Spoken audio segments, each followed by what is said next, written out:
Obrigada por todo mundo estar aqui. Vou, claro, começar agradecendo a nossa banca, né, Pedro? A nossa banca que topou estar com a gente nesse momento. Uma banca que, olha, vou dizer para vocês, o Pedro matutou, e decidia, e escolhia, e desescolhia, e pensava, e até que o Pedro conseguiu dizer, cheguei na banca que eu quero, que são vocês duas. Então, que tenha dado certo de vocês duas estarem aqui com a gente, precioso para nós. Então, super obrigada. Vamos dar início à defesa da dissertação de mestrado do Pedro Leme Consorte, no programa de comunicação e semiótica. E o tema do Pedro, eu acho que todo mundo que está aqui sabe, mas não sei, vou falar, é a comunicação não violenta, que tem a ver com a vida profissional dele, com os comprometimentos pessoais dele também. É uma história de vida, é uma história profissional, que está tudo embolado, felizmente, como cabe num pesquisador, né?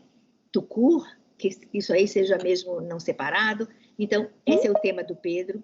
E eu vou explicar para quem não tem o hábito acadêmico, e sobretudo porque a gente está fazendo isso nas telas, onde nenhum de nós tem esse hábito, né, de fazer isso nas telas, que é o seguinte: uma defesa, uma banca, ela é constituída.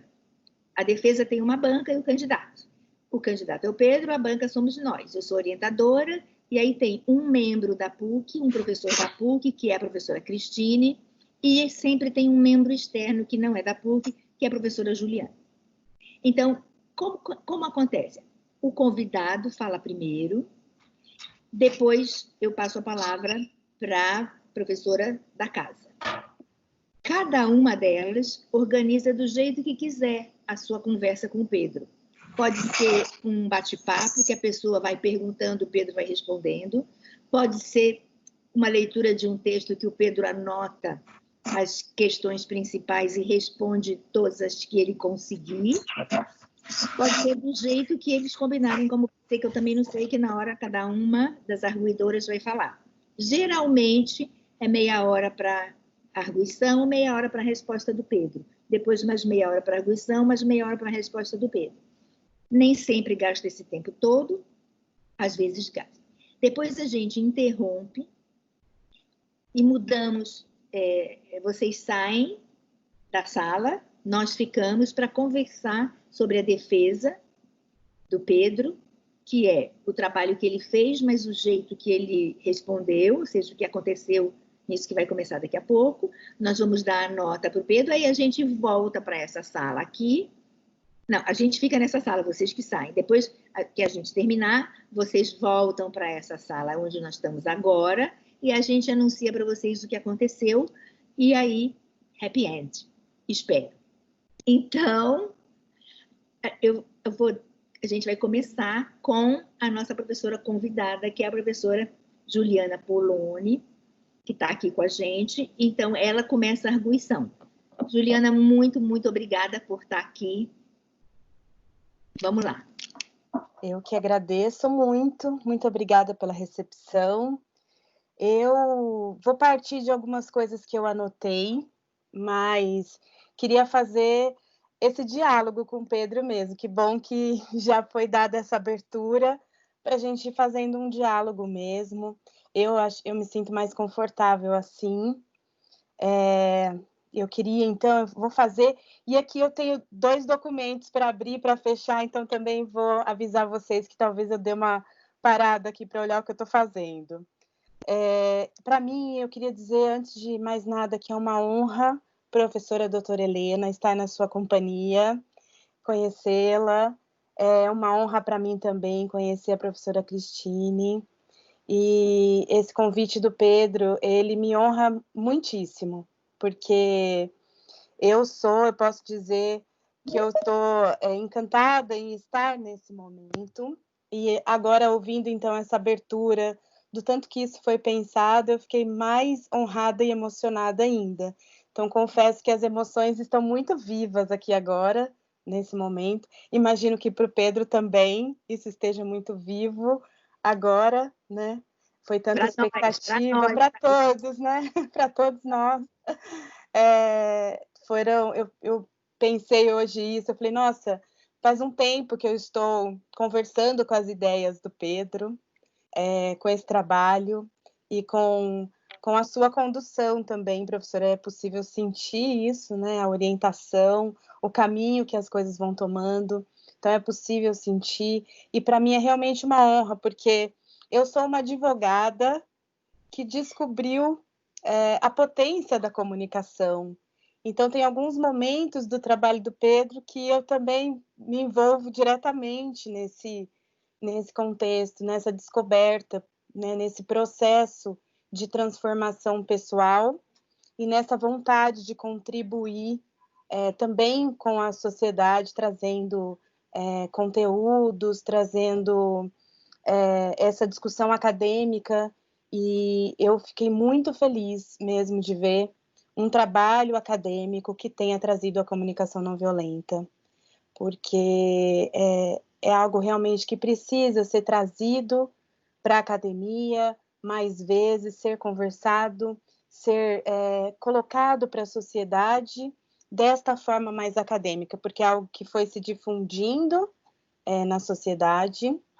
A gente sabe que teve aí um processo que agora estamos percebendo um interesse maior da sociedade sobre o tema, mas academicamente falando, é um tesouro isso, estar sendo trazido aqui. Então, eu agradeço muito, assim, tanto por mim também, enquanto pessoa que acredita na comunicação não violenta, ao programa de pós-graduação em comunicação e semiótica da Pontifícia Universidade Católica de São Paulo. E eu me percebi também aqui, né, no meio de duas professoras estudiosas do corpo, da expressão, da comunicação, e isso também me traz esse lugar de muita honra por estar aqui, no sentido de que eu, Juliana, dei uma volta muito grande no mundo para chegar nesse lugar de perceber a riqueza desse olhar para a expressão, da importância da expressão humana, seja pela via corporal, seja pela via comunicacional, e o corpo também comunica, sabemos disso. Então, essa integração desses temas, eu confesso que eu levei grande parte da minha vida para chegar nisso. Então, também é um outro motivo pelo qual me sinto extremamente feliz em fazer parte desse momento, porque foi algo que eu realmente fui trilhando esse caminho para que eu pudesse olhar para a transformação dos conflitos, porque desse lugar jurídico de onde eu venho, a gente fala, né, a expressão mais usada é até resolução de conflitos, essa expectativa de que damos conta de resolver conflitos, e que eu também enxergo como transformação de conflitos, como o Pedro trouxe também no seu trabalho. Então, dito tudo isso, né, dessa emoção minha de estar aqui, eu queria também dizer desse momento de uma defesa de dissertação de mestrado para mim. Eu coloco como sempre um momento de celebração, de colocar um trabalho no mundo, compartilhar as reflexões trazidas por esse trabalho com a comunidade, e temos aí uma grande comunidade conosco, prestigiando o Pedro, que está aqui para também refletir junto conosco o que o Pedro trouxe com o seu trabalho. E também sugestões, como ele mesmo coloca, né, sugestões de continuidade, coisas que poderiam complementar esse estudo. Então, também acho que esse momento da defesa de dissertação também é isso. E então, Pedro, vou começar a comentar o seu trabalho, né? E antes de mais nada, para a gente não esquecer, acredito que vocês também tenham percebido a necessidade de arrumar o sumário, que é uma coisa boba, mas que a gente não pode deixar passar. Não sei se vocês viram isso. Deu alguma zica aí, Ju, nesse sumário, porque eu juro que ele estava impecável, mas deu alguma zica. Eu vi hoje isso. Eu falei assim, eu não acredito. Não, que bom que você viu, com certeza, porque de alguma forma, algumas coisas que a pessoa vem na banca trazer também, é essa riqueza do outro olhar. Eu já passei por banca também, sei como é isso, que a gente faz algumas coisas tantas vezes e a gente não enxerga algumas coisas.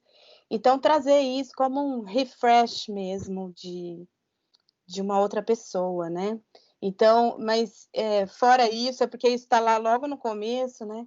Mas eu queria apreciar algumas coisas. Eu trouxe uma lista de apreciação, e nessa lista de apreciação eu começo pelas suas referências bibliográficas, que a riqueza dessas referências bibliográficas e principalmente a diversidade de lugares, de canais que você utilizou para as referências bibliográficas, que me chamou bastante atenção, no sentido de ter ido buscar em entrevistas, em coisas no YouTube, já que esse era muito da conversa do trabalho, era sobre esses temas. Eu achei muito rico que você tenha ido buscar essas fontes diversas do trabalho. Então, te cumprimento, comece a cumprimentar por isso, porque além da riqueza, da diversidade, múltiplas vozes representadas no trabalho, inclusive vozes que trazem um sentido diferente daquilo que você estava conduzindo o pensamento, né? Então, me chamou bastante atenção também isso, algumas bibliografias que, nossa, era justamente para dizer como é que a gente está envolvido nisso e que a gente muitas vezes não percebe. E eu trouxe aqui como exemplo disso que eu estou falando, o capítulo 3, que você cita o autor, O Poder da Autorresponsabilidade, né, que é um olhar diferente do que você estava propondo, e justamente para trazer esse contraponto. Também a questão do marketing digital, entre outros. Também queria apreciar muito a sua parceria que você estabeleceu com o cartunista André Damer. Enriqueceu muito o trabalho, as tirinhas que você colocou no trabalho. Enriqueceu, trouxeram, né, essa ilustração, trouxeram um pouco da vida daquilo que você estava conversando, porque ao ler a sua dissertação, a gente se sente em conversa com você e em conversa com os autores, né? Também apreciei muito a forma como você se coloca em primeira pessoa no capítulo 3, né? E aí também é uma pergunta que eu já queria iniciar aqui, que eu vou trazer a partir desse lugar de primeira pessoa que você fala. E um outro ponto, a pergunta eu já faço, tá? Outro ponto que eu aprecio muito foi o fato de você terminar o trabalho com perguntas. Isso, para mim, também é muito valioso, porque quando a gente começa a escrever um trabalho, a gente vai achando, a gente vai caminhando, a gente vai descobrindo coisas, a gente vai investigando e vai encontrando algumas respostas. Mas mais do que respostas, a gente encontra perguntas. E academicamente falando, esse é o grande ponto, né? É acabar com as perguntas mesmo, porque esse lugar de que somos todos aprendizes e estamos nesse processo de melhoria. E aí, em relação ao que eu tinha falado do colocar isso em primeira pessoa, eu queria começar esse diálogo com você sobre... Eu percebi nos 2 primeiros capítulos, já tinha sentido isso, e aí quando eu li o 3º capítulo, isso ficou mais ainda na minha cabeça. Eu percebi que havia uma tentativa de distanciamento daquilo que você estava falando, trazendo como uma análise bibliográfica, trazendo os autores, e às vezes me parecia que você estava se colocando como alguém que estava refletindo sobre aquilo, a partir do momento que você é esse sujeito que está imerso nas redes sociais, que está trabalhando dentro desse sistema estruturado dessa forma. Então, eu queria fazer essa pergunta com você de processo. Eu sou uma pessoa que gosto muito dos processos e fiquei muito interessada como foi esse processo, especialmente ligado às suas descobertas sobre esse contexto das tecnologias e das redes e desse ambiente digital, e você, né, a inclusão de si dentro desse processo, porque aí, quando você começa a falar da comunicação não violenta, você se coloca inteiro ali. Aí isso fica muito claro. Mas eu fiquei pensando como foi para você esse processo de autodescoberta também imerso nesse contexto das tecnologias.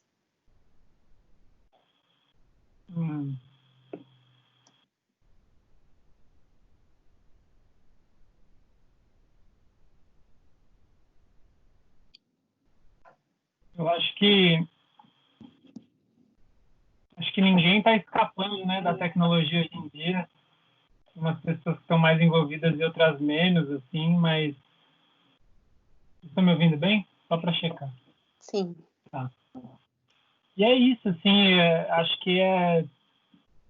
Bom, isso tudo, esse trabalho, ele foi escrito antes da pandemia, né? E a gente já estava, como sociedade, lógico que umas pessoas mais, outras menos, mas eu já estava muito imerso na coisa da tecnologia, das redes sociais e tal, né? E isso estava muito forte na minha vida. Então, acho que isso se reflete, mesmo que eu não coloque aí os capítulos, né, como primeira pessoa,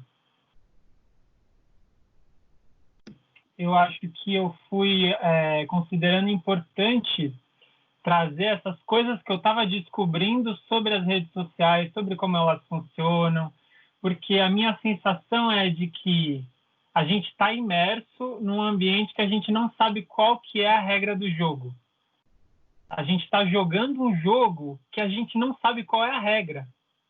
Como se a gente fosse lançado dentro de um ambiente que funciona de um certo jeito e simplesmente a gente está lá meio que se debatendo, assim, né? Então eu vi muito valor aos poucos que eu fui percebendo não só os aspectos mais técnicos, assim, mas os aspectos mais subjetivos e estão juntos, né, sempre. Eu fui achando importante trazer tudo isso que eu estava descobrindo conforme eu tentava aprender sobre as redes.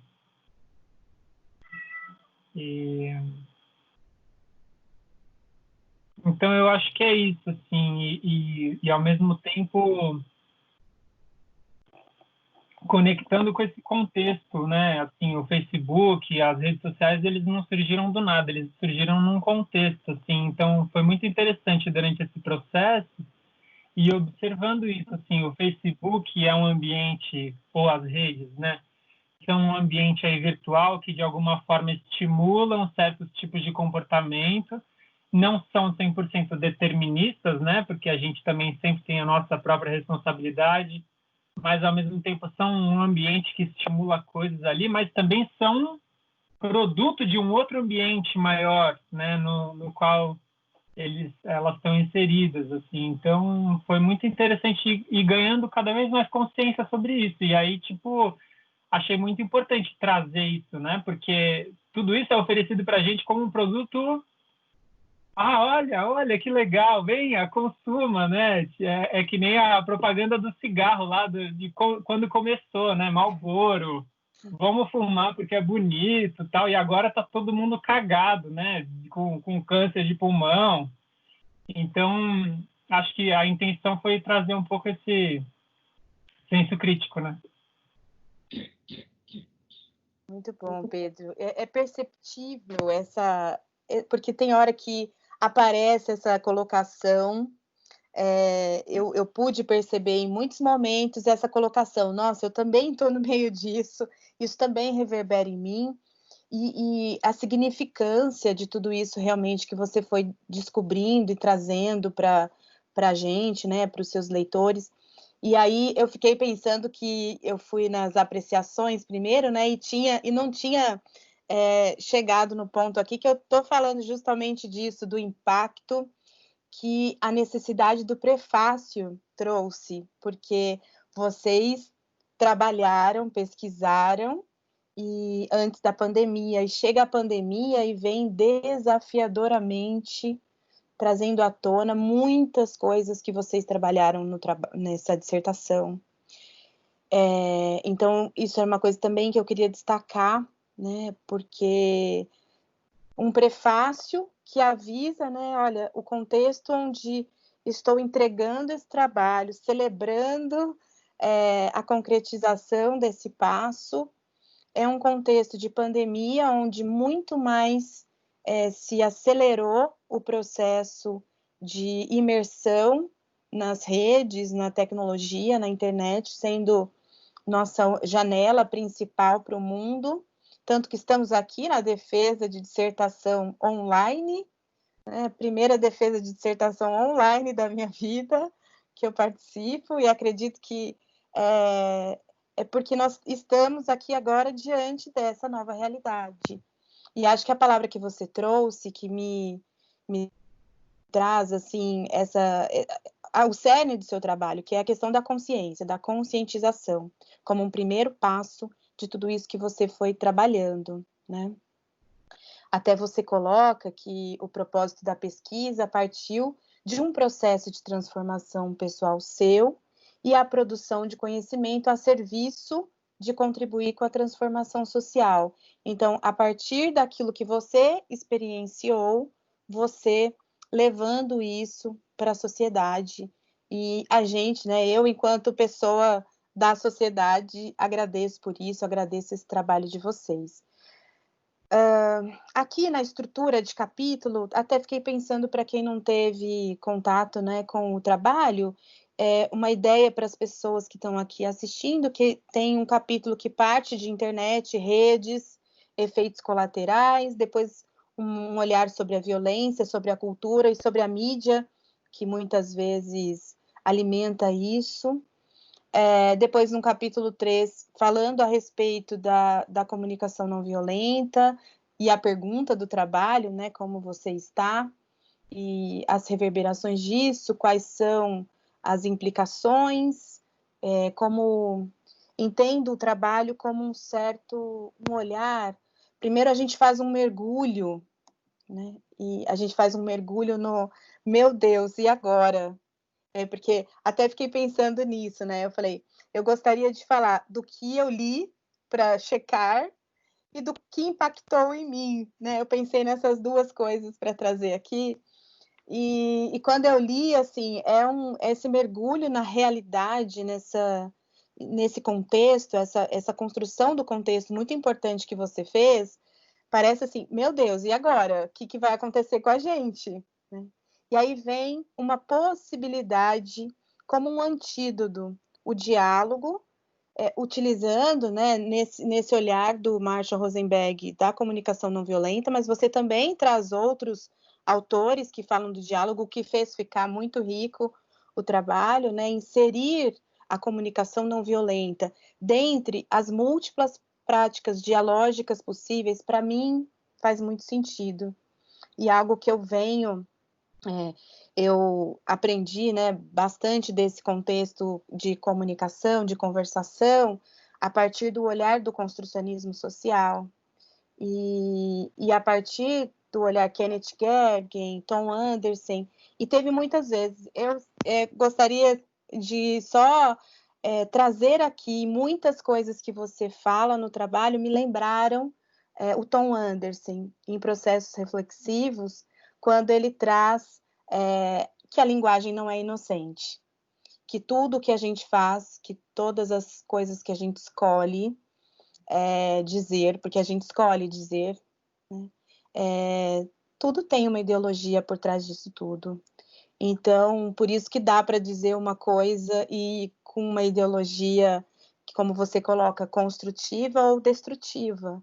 Né? Por quê? Porque não é exatamente o que está sendo dito, mas o que tem por trás de tudo isso. Então, me parece que você levanta a comunicação não violenta, esse espaço dialógico, onde alguém é escutado, principalmente o valor da escuta, da expressão autêntica, como um espaço que pode ser um antídoto para esse mundo em que a gente está imerso. Né? E me parece que quando você coloca isso e você traz a sua experiência a respeito disso, de ter vivido isso na sua pele, como algo foi lá e me puxou. Essa sensação que eu tenho quando leio aquele exercício que você colocou, que foi o disparador de tudo isso na sua vida?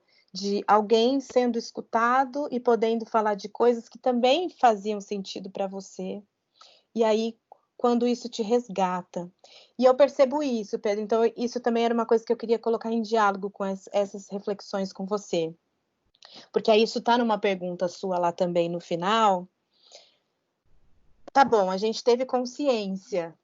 A gente tem consciência. E agora? O que a gente faz com essa consciência?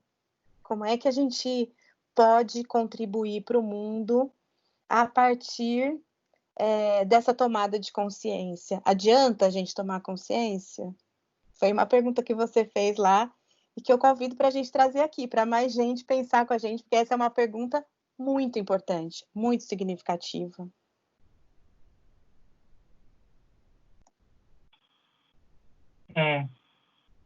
Eu acho que essa foi uma pergunta que eu me fiz bastante, principalmente quando eu estava chegando no final do texto, né? Tipo, eu vou soltar a bomba e sair correndo, né? Ou eu vou ficar aqui para tentar pensar num caminho, assim.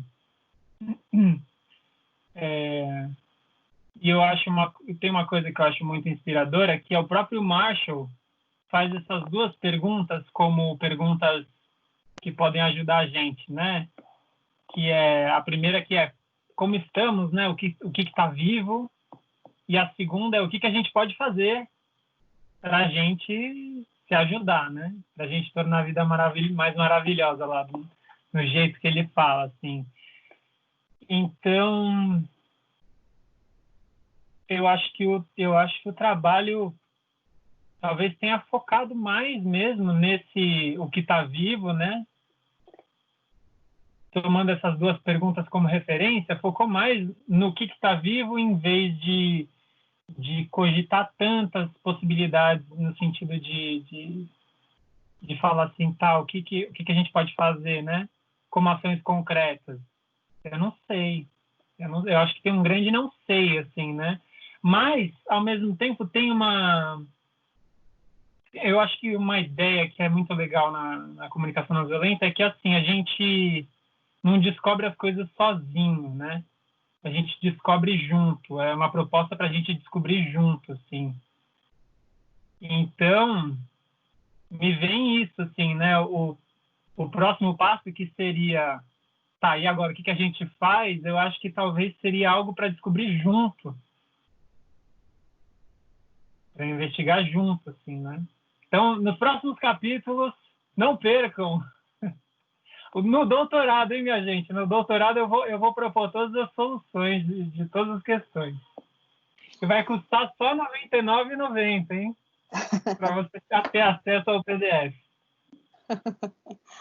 Não, eu acho que é justamente essa riqueza. Eu acho que o que podemos fazer, só o fato de pararmos para pensar sobre, já estamos fazendo. Porque falar é fazer. Quando estou falando, estou construindo realidade. Então, a partir do momento em que eu coloco essa pergunta está provocando, já está causando ações e transformações. E acho que só o fato de parar para olhar isso é onde está a riqueza de tudo isso. De que quantas reflexões importantes você trouxe. Por exemplo, a questão da responsabilidade das grandes empresas de tecnologia. E o fruto, também pensei, né, que é tão vivo esse tema, que já vão acontecendo coisas enquanto seu trabalho está sendo produzido, né? Uma chuva de coisas.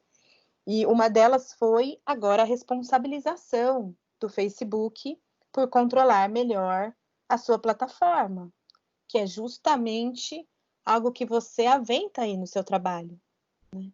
E essa responsabilização das empresas pelo que estão construindo. E várias coisas, assim, realmente poderíamos, se não tivéssemos o horário, né, aí combinado, poderíamos falar a tarde toda sobre várias coisas que você traz que para mim são muito significativas, como, por exemplo, esse caminho que estamos levando no sentido de que a democracia ela vai sendo defendida por meios que são antidemocráticos E nesse caminho, vamos todos, de alguma forma, você coloca isso, né? Tem a ideia da cooperação para que isso continue e da não cooperação, né? Os ativistas da não cooperação. Como eu posso fazer para não dar margem a isso? E tantas coisas, porque todos nós não queremos dar margem a isso, mas temos aquele medo de ficar de fora, que você também traz no trabalho, de como é que é isso, como é que respondemos a esse ficar à margem, porque não estar nesses espaços é estar à margem. E o fato de criarmos esses espaços dialógicos promovem esses encontros de pessoas. E aí eu queria que você contasse um pouco desse seu olhar. Eu acredito que você traz isso ricamente no trabalho, e eu acho que eu gostaria de que você contasse para as pessoas que estão aqui ouvindo e te prestigiando esse processo do ver as atividades acontecendo. Como foi perceber as reações das pessoas, aquilo que vai provocando, olhar para isso diante de todo esse, vou usar uma palavra, né? Toda essa teoria que também se mistura com um pouco de prática, que não é só teoria, mas que está por trás disso, sustentando, vários autores que você traz sustentam essas ideias. Como é que foi ver isso na prática acontecendo? Como é que você foi percebendo isso? Bom, foram muitas situações, né, que eu propus o exercício mais prático aí, que cumpriu a parte mais empírica, né? Então, para quem não sabe, né, eu propus um exercício que era em muitos grupos, e muita gente que faz as minhas atividades aí já fez esse exercício de sentar em dupla e cada um tem 1 minuto para falar e o outro ouvir e compartilhar como é que tá, né? Como é que você está, como você está, né? E aí depois invertem esses papéis e tal. Então eu fiz esse exercício, essa dinâmica em muitos lugares, assim. Eu lembro que teve um lugar que eu fiz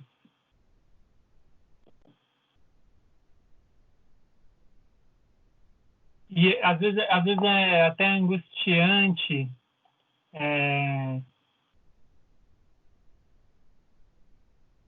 eu acho que foi angustiante a sensação de que as pessoas não estavam se dando conta da grandeza daquilo que elas estavam percebendo. Porque eu fiz esse exercício numa empresa uma vez e aí isso foi uma das primeiras coisas que eu fiz. E aí uma das pessoas lá falou assim: nossa, a gente podia fazer isso mais vezes, né? A gente podia se encontrar mais vezes, né? Para fazer esse tipo de coisa.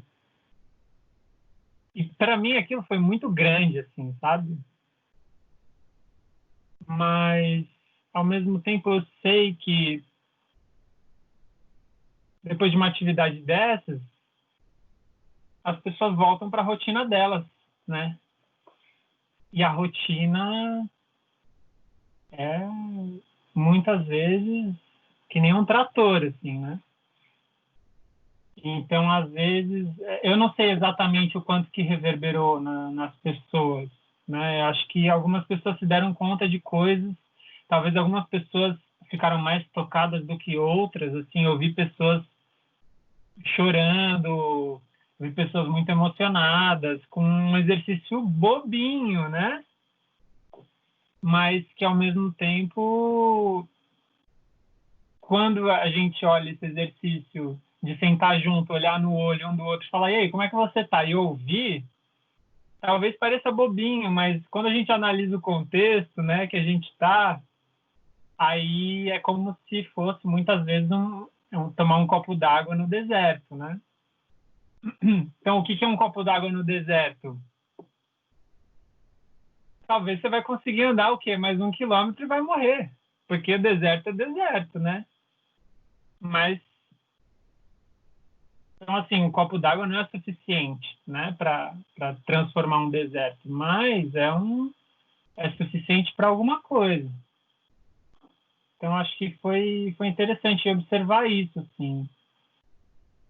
E foi interessante observar que nunca ninguém expressou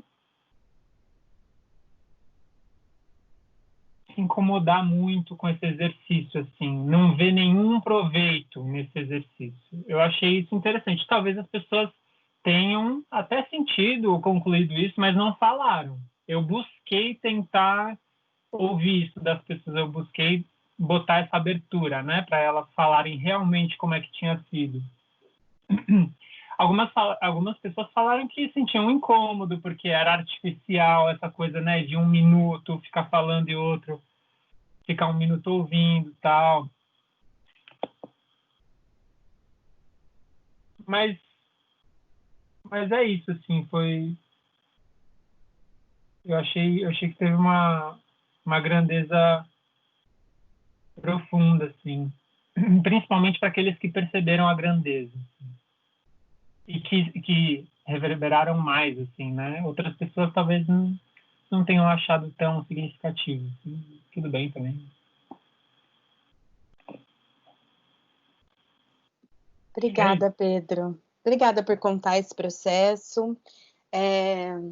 Eu vou percebendo que é algo muito significativo, o momento de parada, né? Então, a proposta, seja artificial ou na vida cotidiana das pessoas, esse momento de parada, porque em muitos momentos a percepção que eu tive lendo o trabalho é dessa necessidade de pensamentos mais profundos. Você coloca isso algumas vezes no trabalho, e isso é algo, de novo, né? Vou lá no processo reflexivo de novo, do falar, ouvir, refletir. Tem vários pontos do trabalho que eu poderia destacar, mas eu vou gastar muito tempo aqui. Eu estava dando uma olhada, eu destaquei algumas coisas que depois eu posso te mandar meu comentário das coisas, eu te mando o arquivo com os comentários, tá?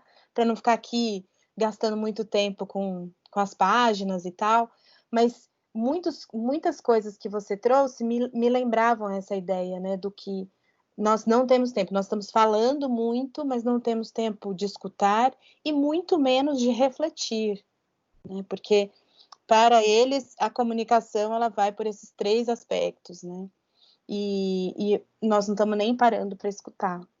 E refletir, então, é um passo além disso, mas que esse momento de encontro entre as pessoas, de encontro significativo, na palavra encontro, de que um vai estar com o outro, transformar a partir de vários autores que descrevem o diálogo que você trouxe também no trabalho. Então, vou percebendo isso também. Então, eu te agradeço pela resposta, porque é algo que faz a gente pensar na velocidade com a qual a gente está vivendo. E essa velocidade, ela está relacionada à tecnologia, foi, né, esse ponto que você trouxe, mas que também, por outro lado, a gente parece que acha legal, né? Essa coisa do... Você pergunta para uma pessoa, tá tudo bem? A pessoa fala, tudo corrido, mas tá tudo bem. Esse corrido das pessoas é algo que tem me chamado a atenção também, né? Quer dizer que se eu não tô corrida... E aí eu escutei um médico homeopata falando essa semana numa live da internet, ele disse isso. Parar é tão importante como não fazer, é tão importante como fazer. Parar é tão importante quanto andar. A gente se permitir esses momentos de não estar correndo e tá tudo bem também, né?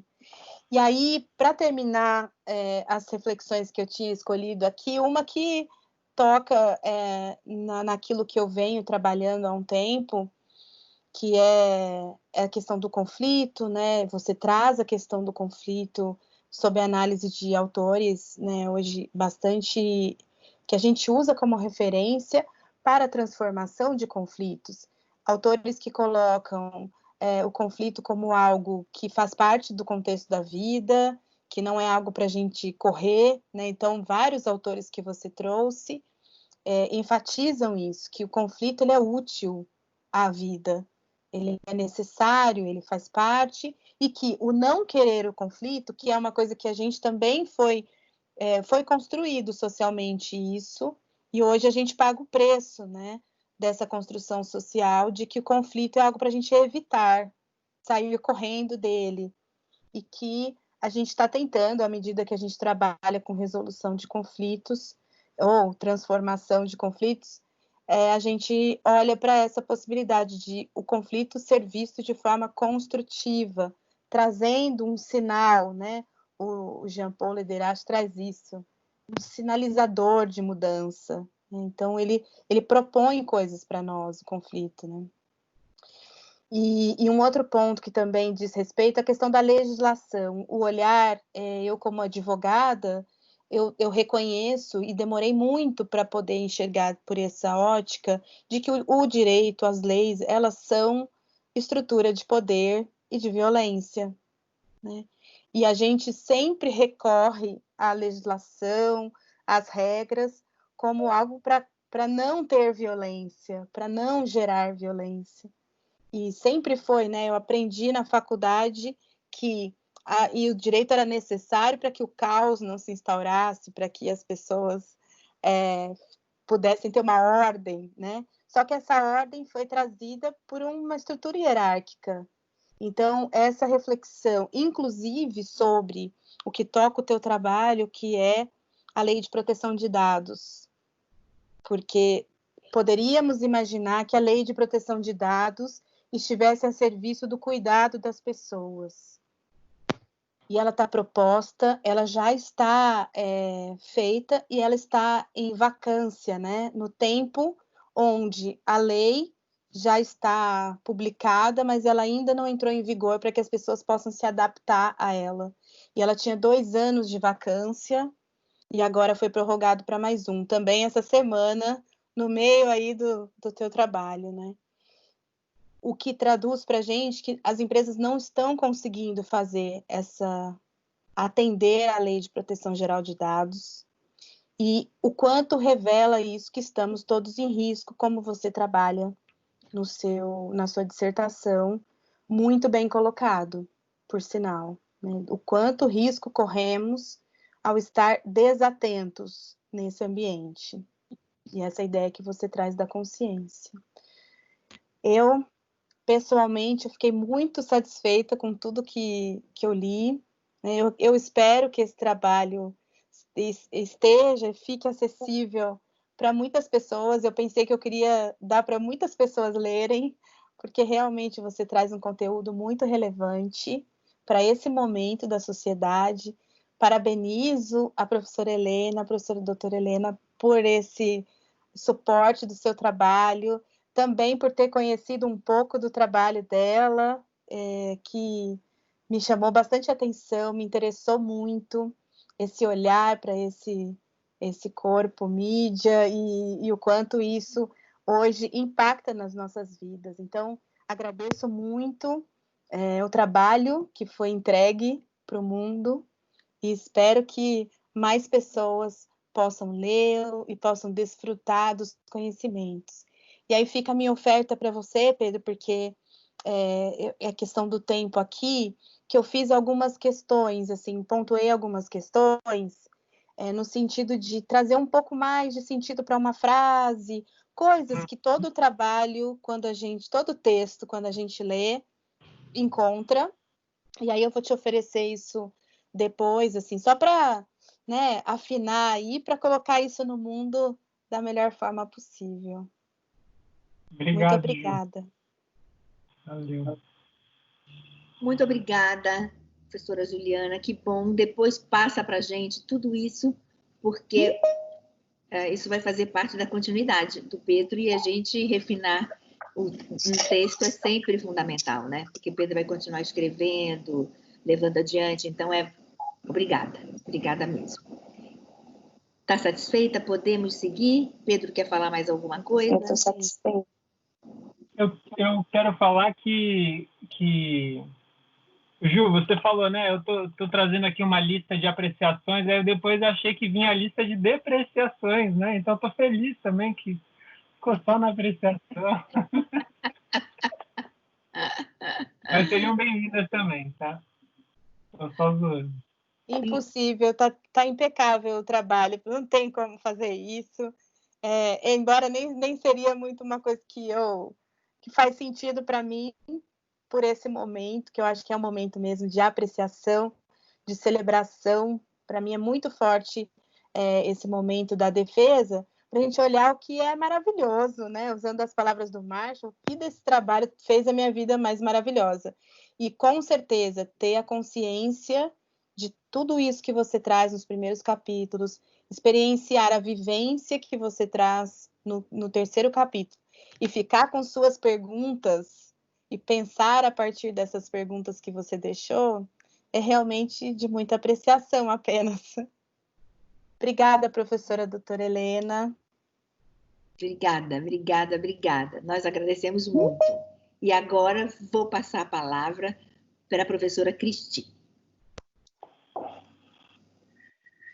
Oi, pessoal. Ô, Pedro, eu tô com essa... Helena, eu acho que você tem isso também. Eu tô com esse negócio, assim, de tia velha, sabe? Fiquei lembrando do Pedro, tão jovenzinho, lá em Arte do Corpo. Eu ainda sou muito As jovem, coisas que tá? te interessam. Eu sei, mas você era um neném quando você entrou nas Artes do Corpo.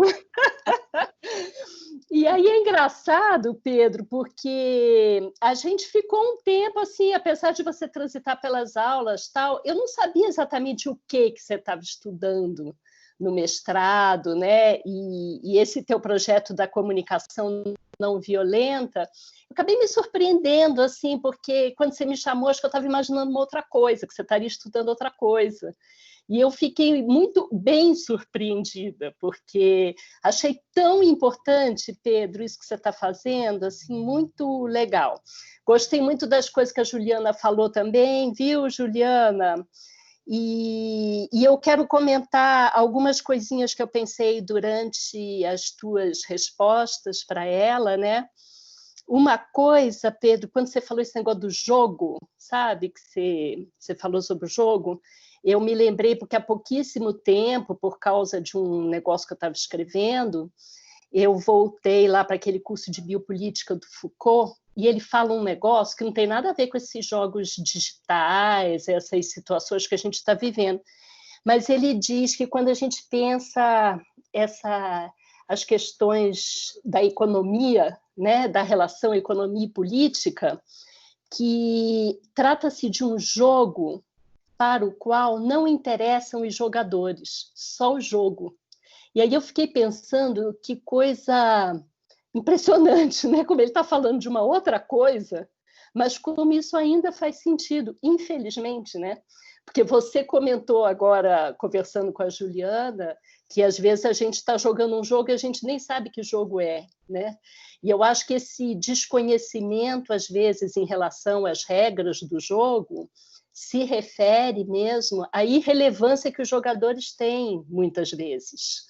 Né? Então, e o teu trabalho ele vai justamente no caminho oposto desse. Né? Então, a gente estuda para entender que jogo a gente está jogando, e esse trabalho que você tem feito, ele justamente vai valorizar as pessoas, né, Pedro? Só isso, eu concordo com a Juliana, já é uma coisa incrível, o trabalho mesmo que você faz. Agora, quer ver? Eu marquei um outro... e outra coisa também, hoje eu me deparei com um texto até, que depois, se você quiser, eu te mando,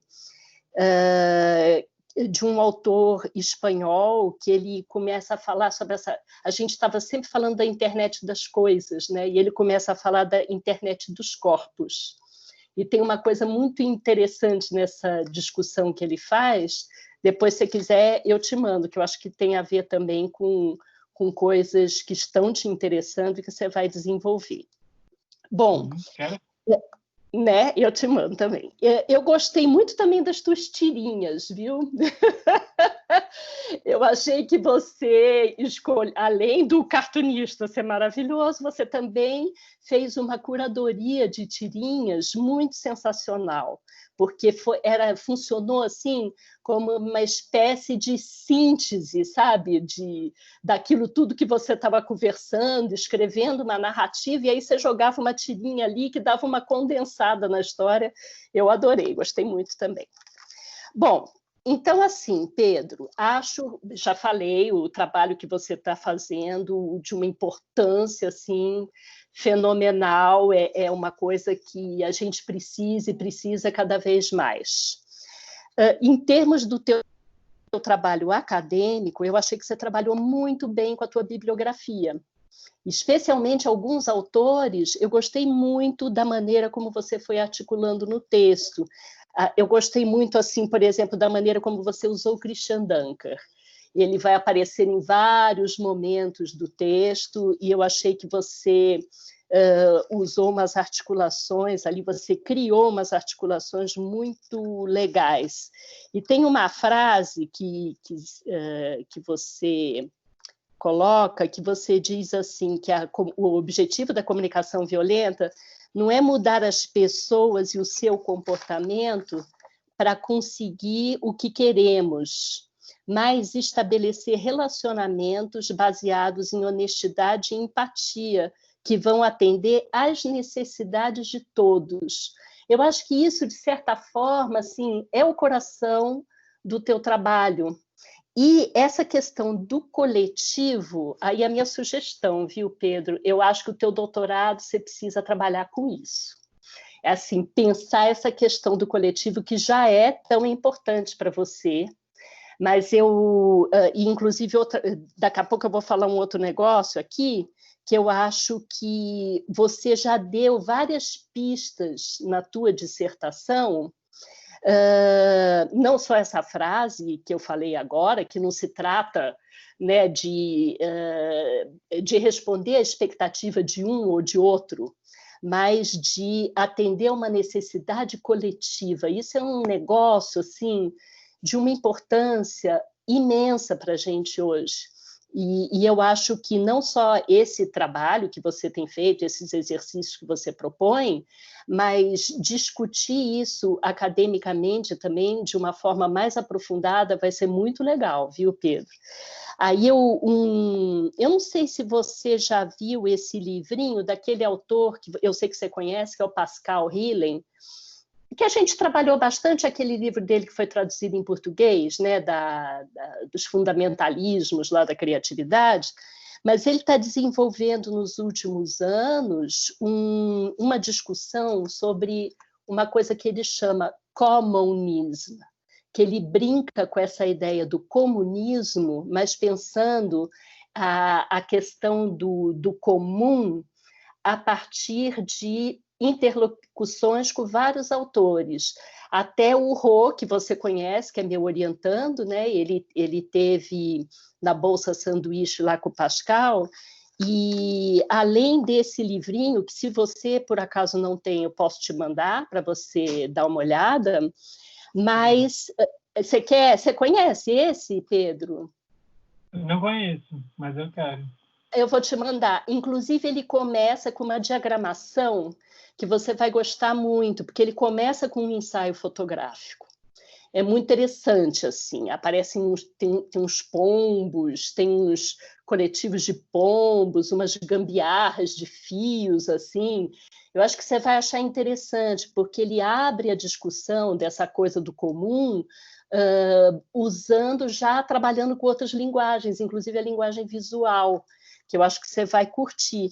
E é um projeto que está rendendo várias coisas, não só livros dele, mas assim, uns seminários, uns artigos, várias coisas. Eu estou estudando muito isso por causa do Rô, né? Por causa da nossa parceria no doutorado, mas aí a gente pode compartilhar com você algumas coisas. Outra coisa que eu acho que tem muito a ver também com essas discussões, e que eu achei que você usou muito bem, é aquela ideia lá da cultura karaokê, que a Helena descobriu e trouxe para a gente, que essa cultura karaokê, que tem a ver com a coisa de você ficar repetindo, né, os discursos alheios, mas eu acho que tem a ver também com uma coisa que você identifica e que é bem legal, que é essa coisa da lógica binária. Como é que você escapa disso? Né? Então, além da repetição do outro, se repete a mesma lógica, e isso é que é um problema, né? Um problema grave, porque mesmo algumas vezes, quando parece que o discurso está dizendo uma outra coisa, a lógica está mantida. E esse é um problema muito grave, né? Você, eu acho que até respondendo para a Juliana agora, você falou que às vezes não dá para saber até que ponto que esse exercício é ou não é transformador, se é uma coisa ali que acontece só na hora, o que fica.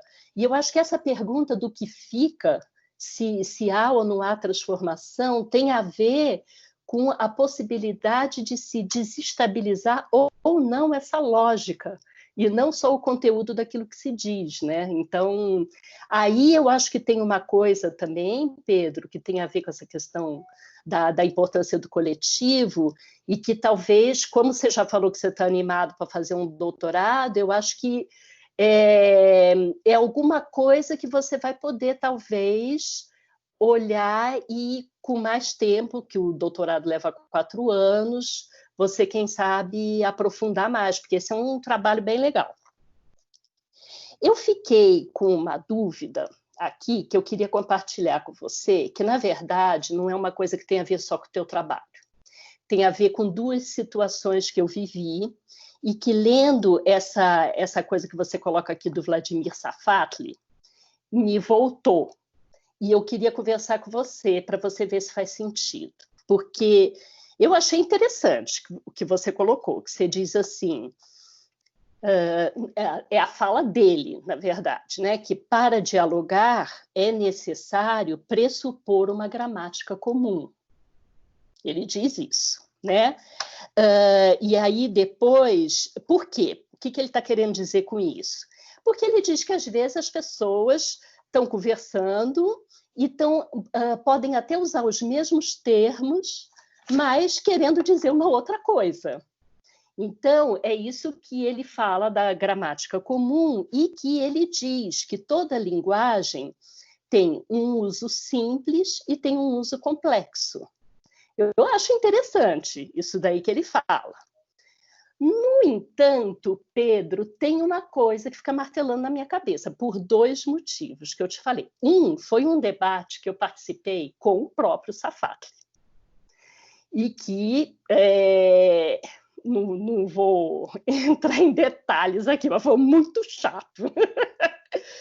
E assim, eu tinha lido o livro dele, eu leio os textos dele há muito tempo, tenho admiração pelas discussões que ele faz. No entanto, ele não falou especificamente sobre essa questão da linguagem, da gramática comum, mas num certo desacreditar da micropolítica. E eu quis discutir isso com ele, porque eu achava até esquisito, porque me parecia que até aquele livro que ele fala do corpo e dos afetos e tal, me parecia que era toda uma coisa de micropolítica. Eu falei, gente, acho que eu li tudo errado, então, porque, pelo visto, ele está desacreditado da micropolítica. E aí, pensando à luz disso, essa coisa da gramática comum pode virar uma armadilha. A outra coisa que aconteceu comigo, aí não tem nada a ver com ele, é que o ano passado eu participei de vários debates e estudando com uma pessoa, artista, pesquisador, ativista negro, e ele, inteligentíssimo, gostei muito das conversas, mas falava para mim que acreditava muito fortemente na questão da polarização, que a polarização é extremamente importante. Então, Pedro, deixa eu ver se eu consigo explicar para você. Fiquei pensando, porque assim, desde que eu publiquei aquele meu segundo livro do Japão, lá do Fabulações do Corpo Japonês, que eu falo de microativismos, tem uma coisa naquele livro que não tem nada a ver com o Japão especificamente, na verdade, mas é uma discussão sobre alteridade que eu estava fazendo naquele momento. E que eu pensava o seguinte, que a alteridade no nosso cotidiano, assim, no dia a dia, pensando nesse tal jogo que você fala, que é um jogo que a gente está jogando e que às vezes a gente não sabe muito bem o que é, a alteridade, ela acaba, essa lógica binária que faz parte da alteridade, o eu e o outro, acaba eliminando aquilo que é diferente. Então, eu quero me imunizar em relação àquilo que é diferente, né? Então, isso a gente pode pensar em vários exemplos de mercado de trabalho, todo tipo de competição, fronteiras migratórias, tem milhões de exemplos, né? Então, o que acontece? Ali está estabilizada essa lógica binária, e como é que a gente faz para transformar? Essa era a minha pergunta. Como é que a gente faz para transformar a alteridade num estado de criação e não de imunização? Quer dizer, como é que você lida com a diferença, e isso a arte costuma fazer, porque você se alimenta da diferença para poder criar. Não é mais do mesmo, é o contrário, é aquilo que te desestabiliza, inclusive pode desestabilizar nossas crenças, nossos hábitos. A arte se alimenta, né? Os artistas se alimentam muito disso, especialmente aqueles que estão interessados em não fazer uma arte karaokê, mas entrar numa experimentação mesmo, né? Então, eu vou te dizer, você usou super bem o Safatli, não é uma crítica a você, mas eu fiquei pensando que essa discussão ela pode ser uma armadilha, porque se eu só dialogo com quem tem uma gramática comum, como é que eu converso com quem não tem essa gramática comum? E se eu não converso com quem não tem a gramática comum, como é que eu posso desestabilizar essa lógica binária, entendeu? Então, eu fiquei matutando esse negócio quando eu li no teu trabalho, porque eu acho interessante essa discussão que ele propõe da linguagem uso simples e uso complexo. No entanto, não basta reconhecer isso. O que a gente faz com isso? Né? Qual é o próximo passo? Então, se o diálogo só se dá nesse sentido, como é que eu trago uma outra possibilidade para esse diálogo? Aí só nos resta ficar na polarização. Então, você entendeu como é que eu estou juntando as conversas aí? Aí, essa é uma questão também que eu acho que pode ser interessante, porque me parece que os exercícios que você está propondo, eles reconhecem isso, né?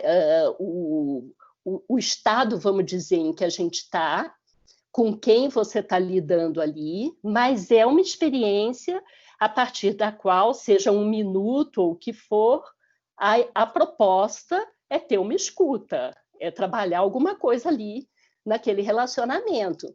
No entanto, não necessariamente com uma gramática comum. Então, eu queria te ouvir sobre isso, porque eu acho que isso pode ser problematizado. Diga lá.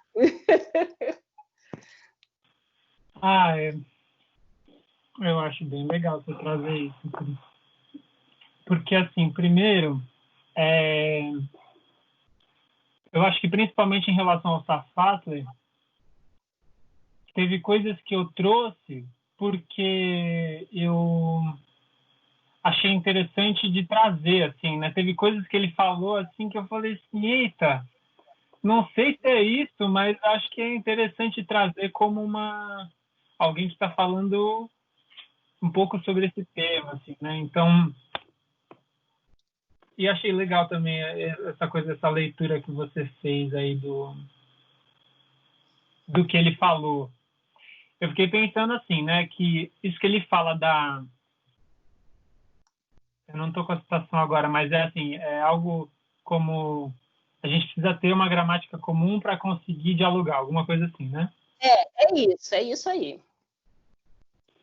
E aí eu fiquei pensando que talvez essa seja uma ideia que depende, assim, dependendo de a serviço de que ela está sendo usada, ela pode tanto desconectar a gente quanto ser uma ideia criativa, né? Que nem você trouxe a coisa da criação, assim. Então, fiquei pensando que depende muito a serviço de que essa ideia está sendo proposta. Porque, assim, se eu pego uma pessoa com quem com quem eu acho que é muito difícil dialogar, né? Que eu acho que puxa, não tenho essa gramática comum para dialogar com essa pessoa.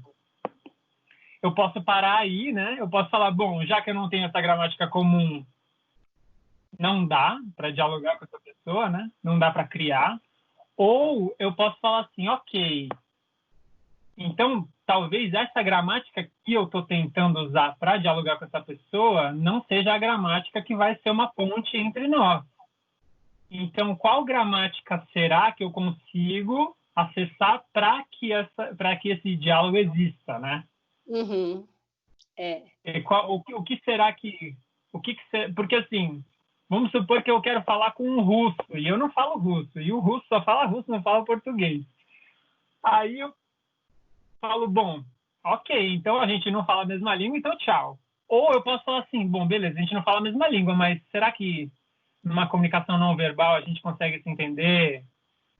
E se a gente dançar junto, será que a gente consegue, né? Se a gente desenhar, então acho interessante, assim, para onde que a gente decide ir a partir dessa constatação de que a gente não tem essa gramática comum, né? Acho que alguma coisa nesse sentido. E eu acho que depende um pouco do que você toma como referência, porque uma coisa é trabalhar com uma linguagem que ali se apresenta. Outra coisa é pensar numa construção lógica compartilhada, numa possibilidade de coimaginar alguma coisa. Então, eu acho que são momentos distintos de um processo e são momentos distintos da constituição de um corpo mídia. Por isso que eu estou te falando. Porque como você também estudou bastante isso com a Helena, eu acho que tem alguma coisa aí a ser mais explorada. E que, assim, o jeito que você fez está ótimo. Eu concordo com a Juliana, teu mestrado está ótimo, não tem...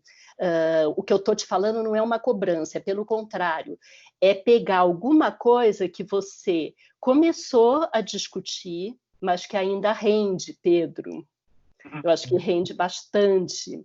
Pensar aquela frase bonita que eu falei antes, que não se trata da referência para si mesmo ou de uma expectativa dada, mas daquilo que vai ser do interesse de todos.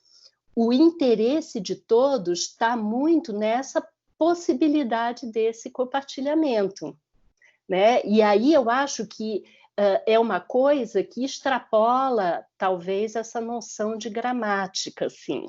Não é que exclui isso, mas não pode ficar só nisso. Então, eu tenho a impressão que, inclusive, porque assim você trabalha com vários autores, né? Eu estou pegando alguns aspectos que eu acho que vale a pena seguir refletindo sobre isso, né? Você fala do Sennett, tem um montão de gente que você trabalha, você criou aí uma constelação de autores muito legal para ir compondo com as experiências, né, as experiências empíricas, né, que você foi desenvolvendo. Eu falo isso porque eu acho que tudo é experiência, a leitura também é experiência, a discussão teórica também. Então, e você realmente você não separa, você não faz aquela coisa, aqui um bloco de revisão bibliográfica, aqui um bloco que conta dos exercícios. Eu percebo esse entrelaçamento que é muito legal. Então, eu acho que talvez seja interessante para o prosseguimento da tua pesquisa tentar compreender talvez essa gênese, sabe, um pouco assim, desse processo, e que, obviamente, é um processo corporal, claro, porque também não tem separação de mente, corpo, palavra, corpo, movimento, né? Mas, assim, eu acho que tem alguma coisa aí, Pedro, que pode ser bacana. E isso, por exemplo, o Pascal não chega nisso. Ele vai apontando coisas muito interessantes, mas eu vou te mandar o livro, mas ele também não chega nessa questão. Então, é um aspecto pouco explorado, assim, pouco explorado. Então, eu acho que tem alguma coisa muito rica aí que, num próximo momento, talvez você possa trabalhar. E eu acho que vai ser bem bacana. É isso, Pedro, é isso. Eu escolhi, assim, esse aspecto, porque eu acho que é o que rende uma continuidade para você. De resto, só elogios. Está super bem construído, fiquei muito feliz de você seguir fazendo as pesquisas.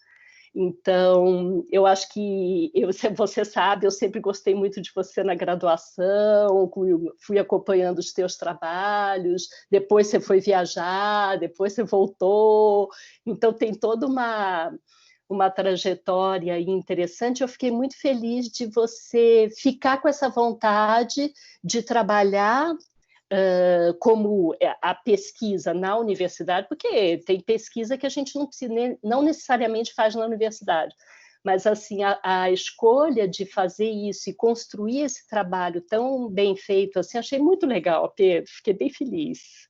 Então, parabéns. E Helena também, claro, porque eu sei que a parceria com a Helena também ajuda demais, que ela tem um olho clínico, assim, para também indicando coisas, e daí que vem uma bibliografia também muito, muito potente que você trabalhou, né? Então, assim, ó, eu nem estou te fazendo nenhuma grande pergunta, mesmo esse negócio aí que eu falei, são coisas para você ir pensando, não é uma chamada oral aqui, assim, é só para talvez chamar atenção para alguma coisa que está ainda, eu acho que rende. Não, você não desenvolveu tudo agora, ainda bem, porque isso é que mostra a continuidade da pesquisa, né? Então, vai pensando aí. Eu vou te mandar umas coisas para você dar uma olhada. Ah, legal, Cris. Obrigado. Inclusive, ouvindo você em relação a isso, eu fiquei pensando, né? Talvez, eu não sei, mas talvez, especificamente em relação a isso que o Safatler disse, talvez ele está operando numa lógica mais assim, pensando a priori, né? Então, se eu não tiver essa gramática a priori, isso impossibilita. É isso, Pedro, é isso. E esse negócio do a priori, eu acho que pode ser uma armadilha, esse a priori. Porque o a priori, ele também vai trazendo uma série de categorizações também. Né? O a priori está muito apoiado em certos padrões. E eu acho que o exercício que você quer fazer é justamente para dar uma desestabilizada nesses a priores. Então, não é que eles não existam, porque, claro, é o que eu te digo, eu acho que até faz sentido muita coisa que ele discute, e a gente, por exemplo, que dá muita aula, dá palestra, você, tenho certeza que também já se deparou com isso, você sabe que às vezes as pessoas usam determinados vocabulários e estão querendo dizer outras coisas, e certas palavras, inclusive, vão se esvaziando, como hoje se fala tanto, por exemplo, na palavra democracia. Então, assim, vai se usando, vai se falando, e eu entendo o que ele está dizendo, porque muitas vezes, às vezes, o diálogo ele não acontece porque justamente as terminologias e as práticas discursivas elas estão atreladas a questões muito distintas. No entanto, o negócio é, e o que fazer com isso? Então, a gente fica aí? Então, ficamos na polarização, nos enfrentamentos. Não é que o enfrentamento... Eu não acho que o enfrentamento deva ser descartado de forma alguma. Mas se tornar uma prisão, aí é complicado, porque isso torna a comunicação impossível, né? E eu acho que o teu trabalho vai justamente na direção contrária a isso, né? Então, acho que rende um caldo aí, Pedro, muito legal. E como eu te falei, tem umas bibliografias aí, como o próprio Pascal e outras pessoas, mas que não estão... eles colaboram, mas eles não estão falando exatamente disso que a gente está conversando. Então, acho que tem um caminho aí muito legal para você. Então, obrigada, viu, Pedro? Porque a Helena disse que você ficou matutando aí quem era a banca. Então, também estou me sentindo escolhida. Foi muito bom, muito legal, viu? Obrigada a você e obrigada, Helena. Obrigado também. Obrigada, Cris, obrigada pela tanta coisa boa que você trouxe para a gente poder depois conversar e o Pedro poder seguir. Olha quanta coisa boa. Que bom. Muitas coisas boas. Então, agora é aquele momento que é o momento que nós vamos nos juntar aqui para a gente conversar um pouco, mas antes da gente ir para esse momento final, eu quero aproveitar também para dizer para vocês que a minha parceria com o Pedro não foi só do mestrado, vem desde a graduação, e é uma alegria enorme ter podido viver isso junto com ele. Grande alegria poder ter acompanhado Pedro durante esse tempo todo, em que ele desenvolveu a carreira profissional dele e foi fazendo várias escolhas profissionais, e agora o encontro dele com um outro jeito de trabalhar, sabe? Acompanhar de fato o nascimento de um artista, o desenvolvimento desse artista no campo no qual ele começa, e de como desse campo que vai importando são as pessoas, cada vez mais as pessoas, e o estudo das pessoas, e o estudo da comunicação. Foi muito bonito, Pedro, ver tudo isso acontecendo na sua vida, ter podido te acompanhar. Então, eu te agradeço, viu, Pedro, porque foi muito legal esse caminho. Foi muito legal. E foi o Pedro que me apresentou a comunicação não violenta, que eu pude aprender com ele, e a gente junto, né, começar a trabalhar em termos acadêmicos essa questão. Muitas coisas muito ricas em todos os sentidos. Todos os sentidos.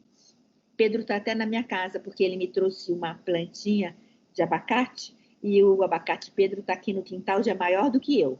Então, o Pedro está direto aqui na minha vida, e vai continuar. O abacateiro está lá. Pedro, obrigada. Obrigado também, Helena. Obrigado também. Tem sido aí uma jornada, né, de vários anos, e muitos aprendizados, né, e muitas novas rotas, recalculando rotas, né? É, tão bom poder fazer isso, né? Tão bom, coisa mais legal. A gente vai descobrindo, vai conhecendo e vai recalculando as rotas, cada vez com mais rigor, cada vez com mais desejo de continuar, né? Muito bacana isso tudo, muito bacana. Então, agora eu vou precisar pedir a ajuda do Diego para todo mundo sair da sala e depois a gente volta, tá? Então, agora, depois que nós nos reunimos para decidir a respeito do Pedro, do que vai acontecer com ele, candidato ao título, então a banca decidiu conferir o título de mestre em comunicação e semiótica para o Pedro. Então, Pedro, você não vai precisar brigar com ninguém, porque agora você recebeu o título. E você... Sim. E você recebeu o título, a nota 10. Então, agora eu vou ler a ata para ficar solenemente registrado, mas você está titulado com a nota 10. E segundo a banca, merecidamente. Espera aí que eu vou ler a sua ata. Espera aí um minutinho. Ata de defesa, dissertação de mestrado do aluno Pedro Leme Consorte. aos 7 dias do mês de agosto do ano 2020, realizou-se no ambiente remoto a sessão pública de defesa da dissertação intitulada Como você está? Princípios da comunicação não violenta, permeabilizando relações. Apresentada pelo aluno Pedro Leme Consorte, bacharel em Comunicação das Artes do Corpo, pela Pontifícia Universidade Católica de São Paulo, que concluiu os créditos exigidos para a obtenção do título de Mestre em Comunicação e Semiótica, signo e significação dos processos comunicacionais, segundo encaminhamento da professora doutora Lúcia Isaltina Clemente Leão, coordenadora do Programa de Estudos Pós-Graduados em Comunicação e Semiótica da Pontifícia Universidade Católica de São Paulo e, segundo registros constantes nos arquivos da Secretaria Acadêmica da Pós-Graduação. Os trabalhos foram instalados pela professora doutora Helena Tânia Katz, presidente da banca examinadora, que foi constituída pelos seguintes professores, doutores. Cristine Greiner, doutora em Comunicação e Semiótica pela Pontifícia Universidade Católica de São Paulo, Juliana Maria Poloni Barros dos Santos, doutora em Serviço Social pela Universidade Estadual Paulista Júlio de Mesquita Filho, Helena Tânia Katz, doutora em Comunicação e Semiótica pela Pontifícia Universidade Católica de São Paulo, sendo orientadora do candidato. A banca examinadora, tendo decidido aceitar a dissertação, passou à arguição pública do candidato. Encerrados os trabalhos de arguição, os examinadores deram o parecer final sobre a dissertação, tendo sido atribuídas ao candidato as seguintes notas. Considerando a suspensão das atividades acadêmicas presenciais, devido à pandemia de Covid-19, e conforme a recomendação da CAPES consignada na portaria número 36, de 19 de março de 2020, excepcionalmente, esta defesa foi realizada por meio eletrônico. Professora doutora Cristine Greiner, nota? Nota 10. Aprovado com nota 10. Professora doutora Juliana Maria Poloni Barros dos Santos, nota? Aprovado com nota 10. Professora doutora Helena Tânia Katz, nota 10, aprovado com nota 10. O candidato foi aprovado com média 10.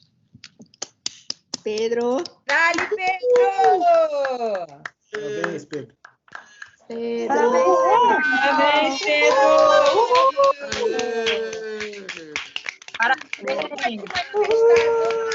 Parabéns,